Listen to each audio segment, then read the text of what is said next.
Hey guys, and welcome to a brand new quick play. Today we're going to be taking a look at Final Fantasy VII on the PlayStation 1, of course the classic that basically kicked off the JRPG revolution in the West. So this of course was spurred on by the recent trailer we got for the Final Fantasy VII Remake from PlayStation Experience. That definitely got me into the FF7 mood.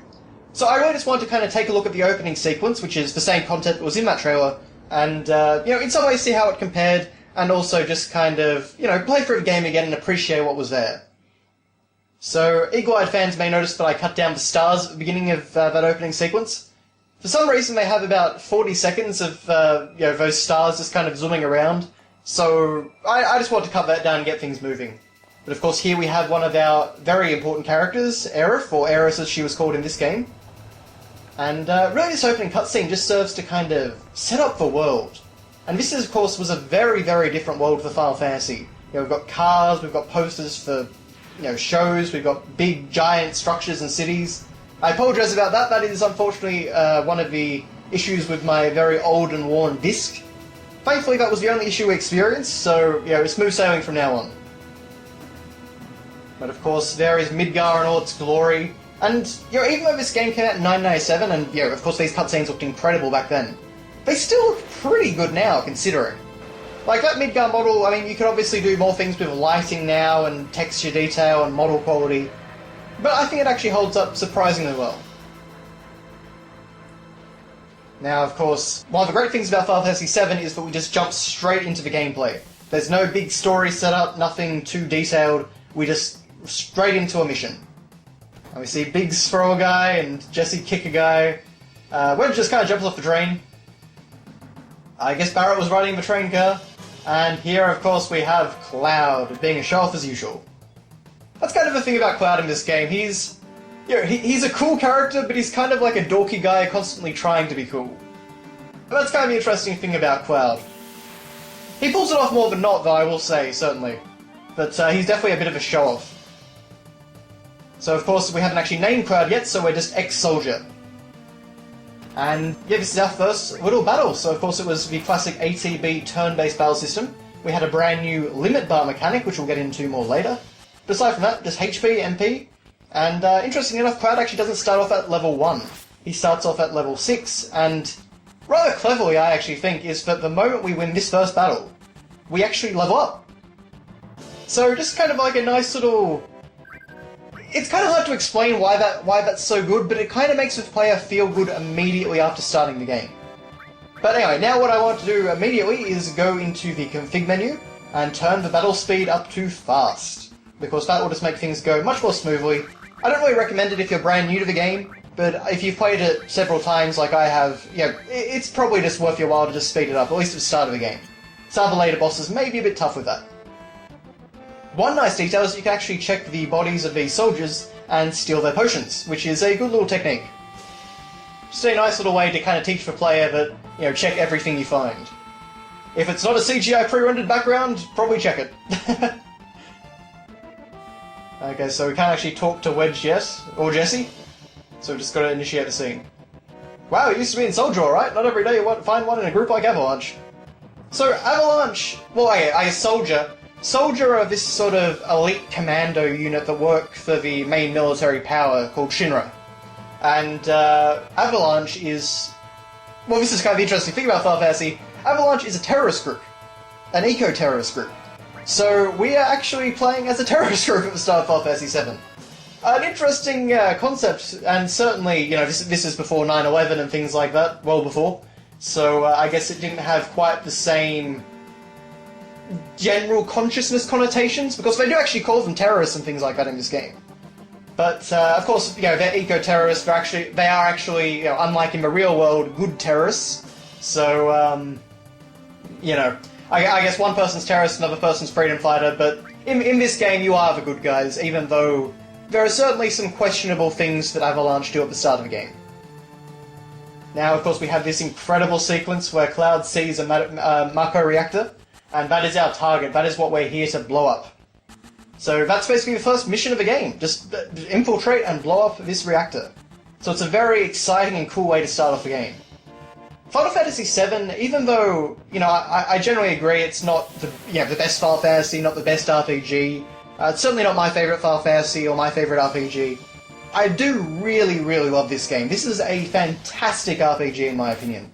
And I've played it several times over the years. This is, even though it's not my favourite Final Fantasy, it's probably one of my most played Final Fantasies. Because, in no small part because of this intro sequence, it's very easy to pick up and play. Especially if you compare it actually to Final Fantasy VIII, which is of course the next game in the series. And for some reason in that game they decided that they would really slow the opening sequence down and fill it with really dull tutorials and things.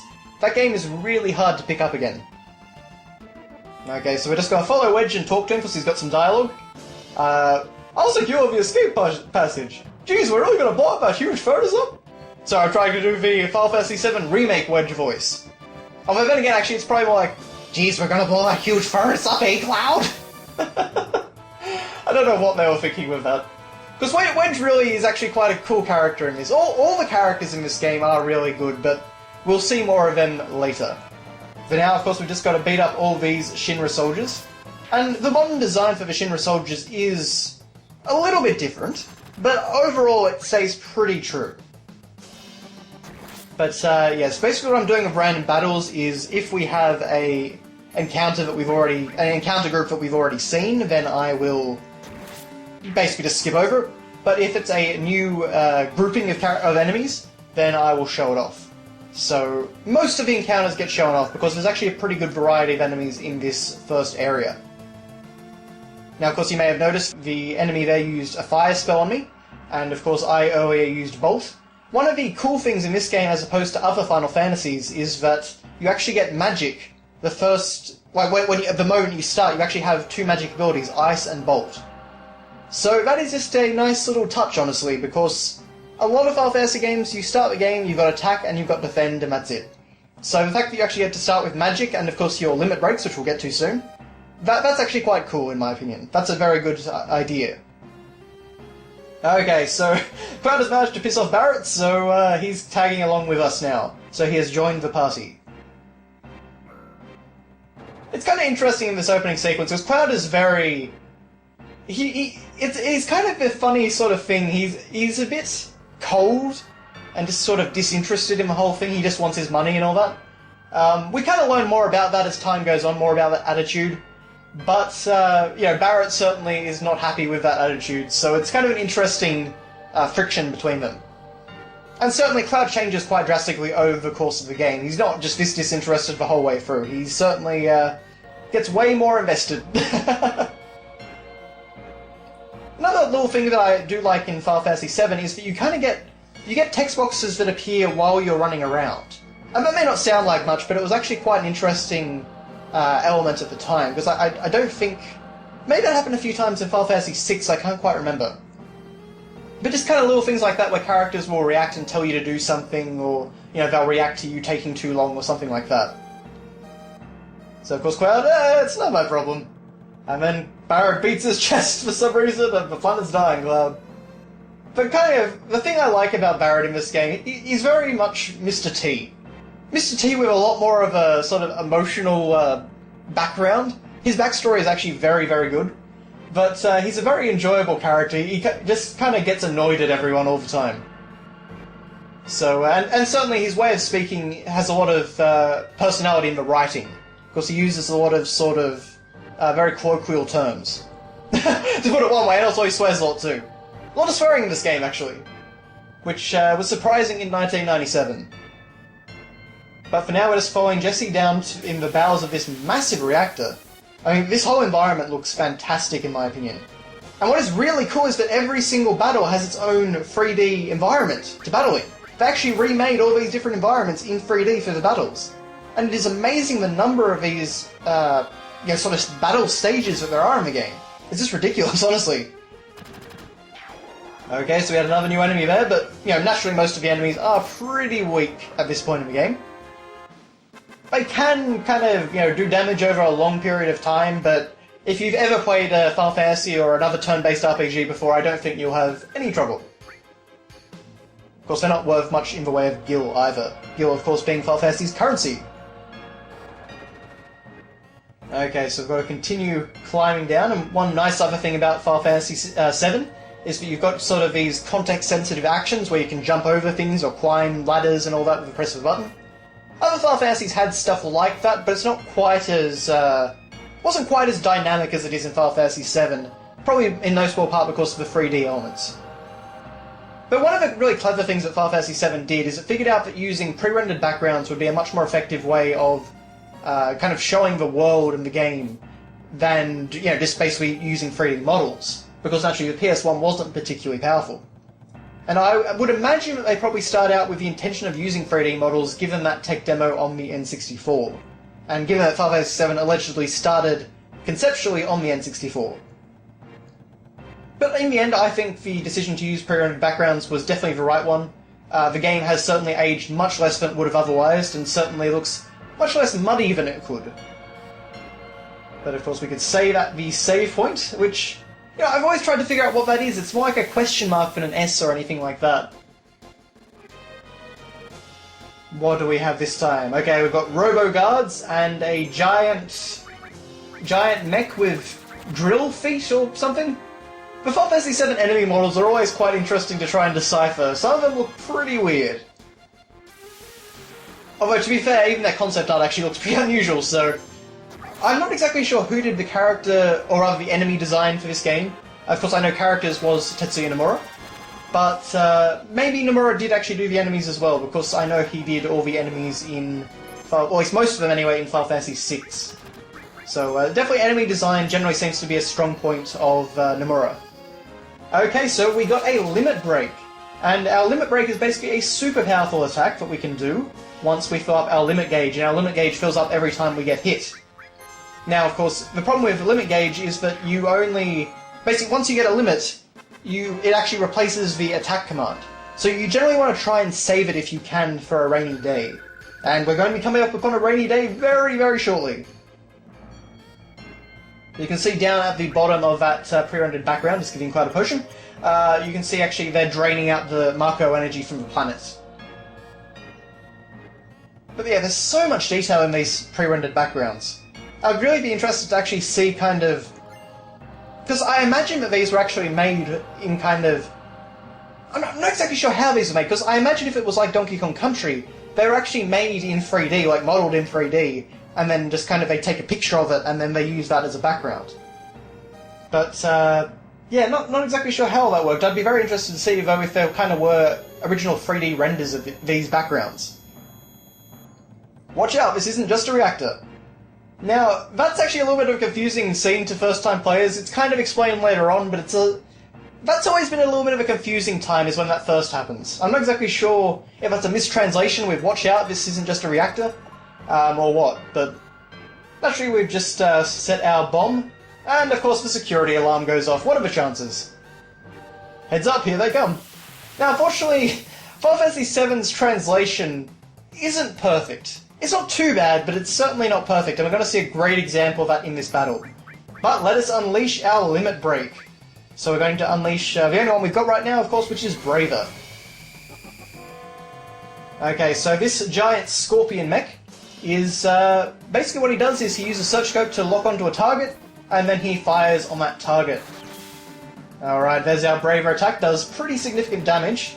Limit breaks are definitely something you don't want to waste, but at the same time they come up often enough that they're not... what would you say exactly? You know, you can use them if you feel you need to, without too much of a concern. Now, I'm not exactly sure what this thing is weak to. I've always just used Bolt on it because I figured using electricity on the robot, you know, to make it short circuit made sense. I've never really thought too much about it. It's not a very difficult boss battle, but it does take a little while to get through. So now he's using Search Scope on Cloud, so he's going to take out Cloud, or attempt to. And here's Barrett's Limit Break, Big Shot, which both Braver and Big Shot we did actually see in the FF7 Remake trailer. So just, I think, very, very soon now. Okay, well there's this Scorpion Tail attack, which yeah, does a fair bit of damage, at least compared to the other things we've been dealing with. Thankfully, Final Fantasy VII actually gives you a fair bit of HP to start out with, as you can see. Now, this is it right here. So, the Scorpion mech can put its tail up. And Cloud says, Barrett, be careful! Attack while its tail's up! Now that is a mistranslation, because it says it's going to counter-attack with its laser. So it should say don't attack while its tail is up, because it'll counter-attack. So just a little flub that confused me to no end when I was a kid playing this game. I could never quite figure out if I was supposed to attack now or not. But yeah, you definitely don't want to attack it too much, because that is a pretty powerful counter-attack.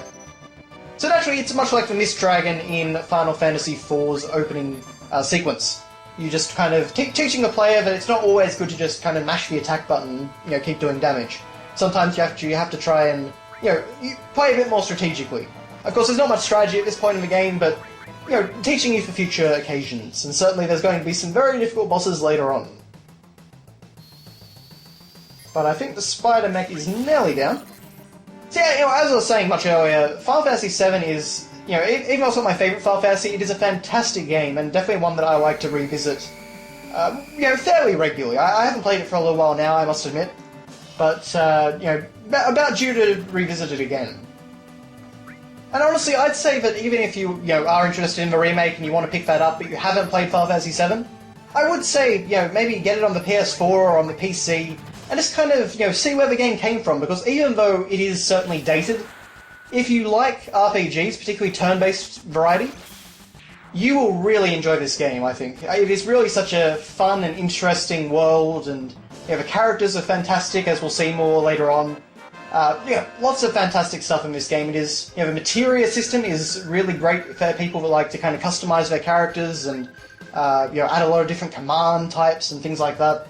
So it's there's a lot to do in this game, and I definitely think that it's still, even after the remake comes out, it'll still have plenty of merit. Okay, so anyway, we defeated the boss with a Braver Limit break, which I always love to do. We got a new weapon for Barret, which ups his attack a reasonable amount. And the bomb, of course, has 10 minutes before it detonates, so we've got to get the heck out of this reactor. Okay, so that was one of the encounters I was talking about where it was a double-up. It was just 2 robo-guards. But, unfortunately, Cloud doesn't really get the memo, so he decides to climb the ladder very, very, very slowly. Okay, now we're back onto it. There's actually... one of the nice things about Final Fantasy VII is it's got a lot of kind of little optional touches, and we're about to come to one right here, so we can see that Jessie over there is fidgeting around. And the reason for that is because her leg is stuck. So you can just run right by her and ignore her, like I believe I did on my first playthrough. And, but if you actually go over and talk to her, you help her get free. Now, she doesn't die if you don't help her or anything like that, but there's a line of dialogue about it later, which is just a nice touch. That's the sort of thing that... it rewards you for just a small thing. Okay, that's a pretty big amount of enemies, and we're on a timer, so I think we'll just run away. So, you could just run away in any battle, by holding the R1 and L1 buttons simultaneously. I also accidentally brought up the target icons you could see there. You can do that by pressing R2 or L2. And basically that just kind of...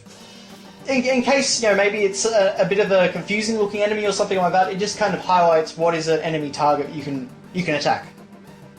And it's also good, of course, for bosses with multiple segments of their body and things like that. So just a nice little touch of a feature.